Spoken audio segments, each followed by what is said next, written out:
बिस्मिल्लाहिर्रहमानिर्रहीम। अस्सलाम वालेकुम व्यूअर्स। गर्मी शदीद बढ़ती जा रही है। रोज़ बरोज़ धूप की शिद्दत में इजाफा हो रहा है। धूप की गर्म लहर चलती है और गर्मियों की गर्म लहर चलती है तो गर्मी जो है वो बहुत ज़्यादा हो जाती है। ऐसे में हवा भी बंद हो जाती है। तो कुछ ऐसी चीज़ें हैं जिन्हें आप करके अपने आप को लू लगने से और शदीद धूप और गर्मी में ख़ुद को महफूज रख सकते हैं। तेज़ गर्मियों में जब सूरज बिल्कुल सर पर हो तो बाहर निकलने से बचें। बिला वजह बाहर ना निकलें। हल्के रंग के कपड़े पहने, डार्क रंग के कपड़े बिल्कुल ना पहने। ठंडे और हल्के रंग के कपड़े पहने। बार बार ठंडे पानी से नहाएं। छोटे बच्चों और बुजुर्गों का ख़ास ख्याल रखें और वो ख़वातीन जो कमज़ोर हैं वो भी अपना ख़ास ख्याल रखें।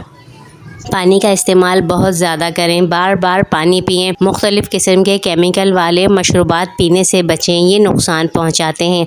इनके अलावा कुदरती मशरूबात का इस्तेमाल करें जो जिस्म को ठंडक देते हैं।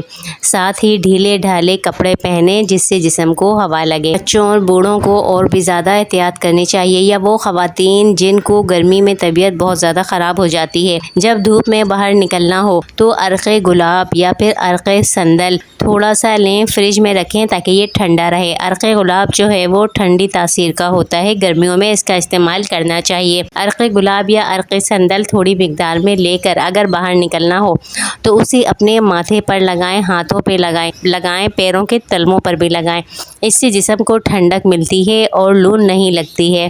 इसके अलावा पुदीने का इस्तेमाल घर में ज़रूर करें। पुदीने को किसी भी तरह इस्तेमाल कर सकते हैं। सबसे बेहतर है ताज़ा पुदीने के पत्ते लें और उनको ग्राइंड करके उनको छान लें।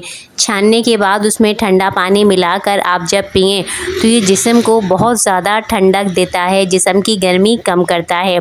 पुदीने का शरबत कई तरीक़े से बनाया जा सकता है। इसके अलावा पुदीना, गुड़ और लीमू इनके शरबत बनाया जाए। पुदीना को ग्राइंड करके छान लिया जाए, फिर उसमें ठंडा पानी और गुड़ को मिलाकर एक लीमू को भी निचोड़ लें और ये बच्चों को, बड़ों को दें, या वो ख़वातीन या वो मर्दो हज़रात, वो लोग जो बाहर जा रहे हैं या जिनको धूप लगने का, लू लगने का डर होता है, उन्हें ये पिलाएं तो इससे भी उन्हें लू नहीं लगती, जिस्म ठंडा रहता है। ठंडे और पानी से भरपूर फल खाएं, ये जिस्म में पानी की कमी को पूरा करते हैं। वर्जिश अगर की जाए तो तेज़ धूप के वक्त वर्जिश ना की जाए, बल्कि ऐसी जगह वर्जिश की जाए जहाँ पे ठंडक हो, और बहुत गर्मी में बहुत ज़्यादा देर तक मेहनत वाली वर्जिश ना की जाए। नारियल का पानी पिएं। नारियल का पानी जिस्म को ठंडक बख्शता है, उसकी तासीर ठंडी होती है और इसमें मौजूद विटामिन जिस्म को ताकत और तवानाई देते हैं और पानी की कमी को भी दूर करते हैं। खरबूजा, तरबूज, माल्टा, अंगूर ये इस तरह के ठंडे फल हैं जो गर्मियों में जिस्म को ठंडक देते हैं। पुदीना, खीरा और कुछ सब्जियां, लौकी, टिंडे, तोरी, ये सब ठंडी तासीर रखने वाली सब्जियां हैं। इसके अलावा मुलट्ठी का इस्तेमाल भी करें, ये ठंडी होती है। दही का इस्तेमाल करें, छाछ का इस्तेमाल करें, ये सब ठंडी तासीर रखते हैं और जिस्म को ठंडा करते हैं। और ख़ास तौर पर सौंफ का भी इस्तेमाल करें। सौंफ ठंडी होती है, सौंफ का शरबत भी बनाकर पिया जा सकता है। सौंफ जिस्म को ठंडा रखने में मदद करती है। तो वीडियो पसंद आई हो लाइक, कमेंट, शेयर कीजिएगा। इजाज़त दीजिए। अल्लाह हाफ़िज़।